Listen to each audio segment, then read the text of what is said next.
I can't. Hey, by the way, Angelo Cataldi called Howie Roseman Howie Potter on his blog today. Howie Potter. Oh my God. Howie Potter. Oh man. Hey, what else? Let's see here. I put a poll up too. The Eagles wide receiver A.J. Brown either hates Jalen Hurts or the head coach Sirianni.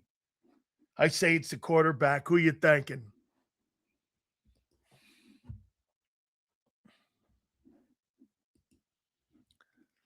Howie Potter.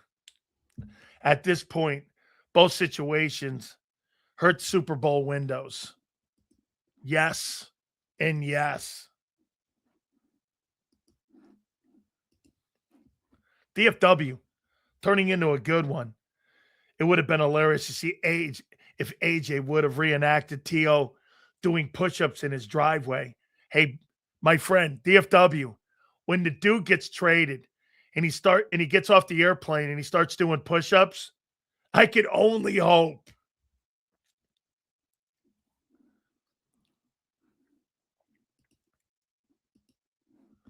So the Patriots are going from the Boston Strangler to the Boston Book of the Month Club. T.O. is more heartbreaking, though. Well, he's the most talented wide receiver you've ever had. I mean, he's by far more talented than A.J. A.J. has had more impact because we're in his window. That window's just about closed. He's going to be doing push-ups. Oh, Jesus.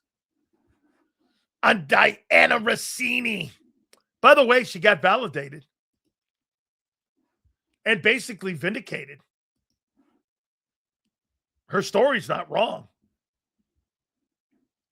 You guys were more in with the love affair and all that BS. Man, I'll tell you what, the content in Philadelphia, if you turn on, I'm going to start calling it Wimp Radio. And if I'm tuning on Wimp Radio, the legendary home of Angelo Cataldi, you'd never know it. But on one hand, you got a head football coach who can't control his own environment.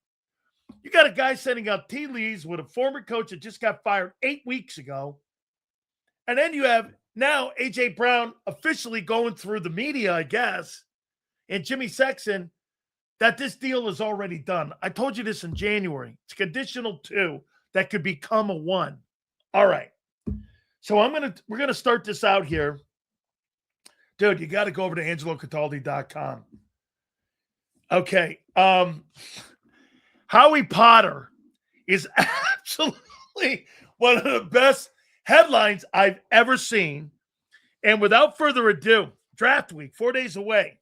We bring you in, the legendary man, our friend Angelo Cataldi. He joins us right now. So with the headline, Howie Potter. Why are we here with Howie Potter as he preps for the upcoming draft? He's got to be a magician again. He's got to turn a terrible offseason into a good enough offseason that the Eagles can contend for a championship again. I'm going to tell you what. As I was writing that, the A.J. Brown thing looks like it's going to happen now. And it almost doesn't matter anymore, Dan. If that happens, who is Jalen Hurts throwing it to? Devontae Smith is a great number 2. He's not number 1. He's too small. He's not. If you start targeting him more, you're asking for physical problems. That's not good. The guys they brought in, Hollywood Brown, who are these guys? They're nobody. They're a dime a dozen. They're Dotson from last year. Dan, they don't understand. You nailed it when you said they've got a head coach who does one thing well. Most people say culture. He can take that locker room all those disparate personalities and just make a beautiful Italian wedding soup. You know, he could just get the little meatballs in there and the pastine and the escarole, and then he swirls it all together. Little and it comes cheese. out, yeah, a little parmesan, and then you sit down for a feast. This is only one problem. The best offensive weapon he has, other than his quarterback, maybe Barkley too. It's all he's letting him go because he can't control him, because he can't deal with him. Then why is Sirianni there? Could someone, is he an offensive genius? No. Defense? Hell no. Special teams? No. Great on the sideline? Terrible on the sideline. Looks like a jackass. News conferences? Brutal. The one thing you could do is culture. And now we're getting rid of one of the best weapons Eagles have ever had at wide receiver, because we're worried about what he's going to do in the clubhouse. Well, then you're screwed. And let me tell you something, Dan. If you're going to get a second or even a first-round pick next year, you're announcing to people, I don't think we got enough this year anyway. It just adds to an already awful offseason. I don't see what good is in this. Does anybody? No. They haven't gotten better. Actually, they're getting worse as we're watching the months tick away. We're 137 days till September 4th. That's the start of the NFL season. You're not putting a Rubik's Cube together back in 137 days when you've got people exiting like this. And let me go back. One thing with that press conference of 2 weeks ago, Angelo, here's the one thing that I didn't like from Howie Potter. I love that name, by the way. And there was his other puppet sitting next to him in Pinocchio Sirianni. For me, my problem was this. So when they were asked the question about, and he was teed up, Howie was teed up.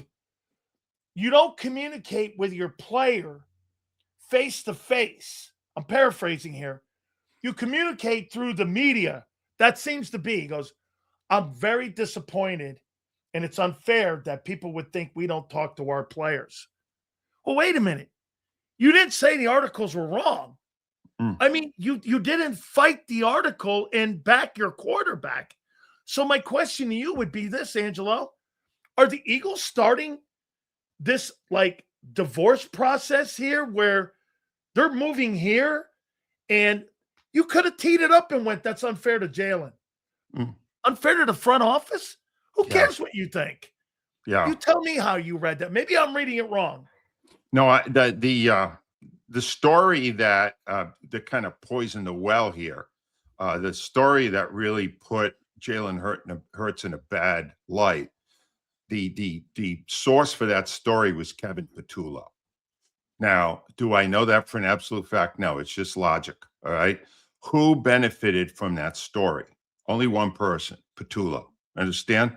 He basically, I couldn't deal with Hurts. Hey, even Kellen Moore had serious problems. It's not like I'm the only one. Well, Kellen Moore still managed to win a Super Bowl in 1 year. He was the offensive coordinator. No, that came. Now, what's interesting about it is it came from Patullo and was probably somewhat endorsed by Sirianni, who's his best buddy. So if somebody called after Patullo or one of Patullo's people, his agent, whatever, called and leaked the story, right? Now you go, well, let me run it by Sirianni. He goes, I got a story here that the real problem wasn't Patullo. It was Hurts last year. What do you think, Nick?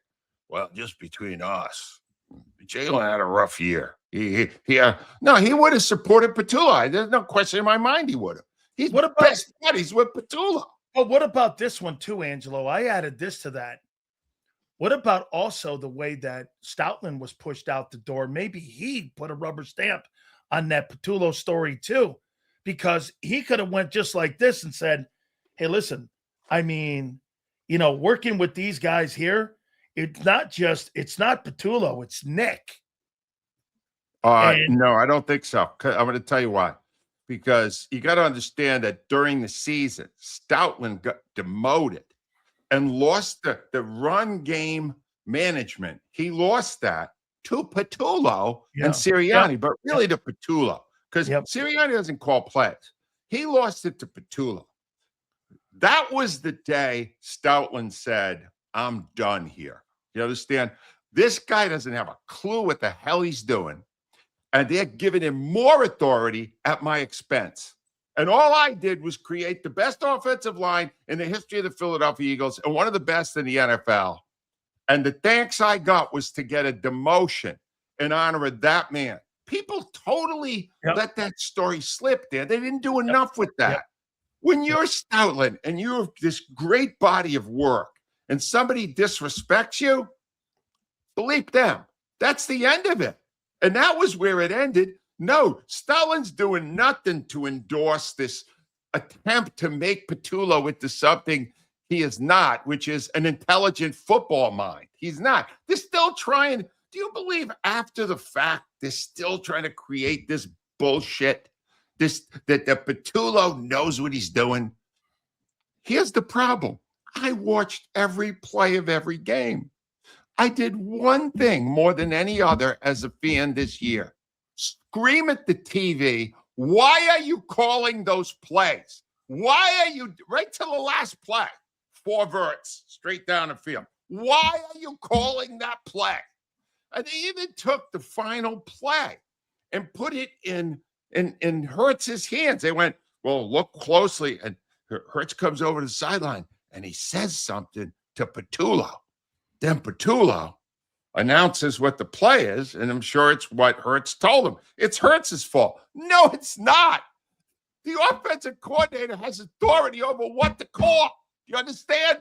It's not. And that other jackass Sirianni standing there, then he kind of nods his head like a dog waiting for a treat.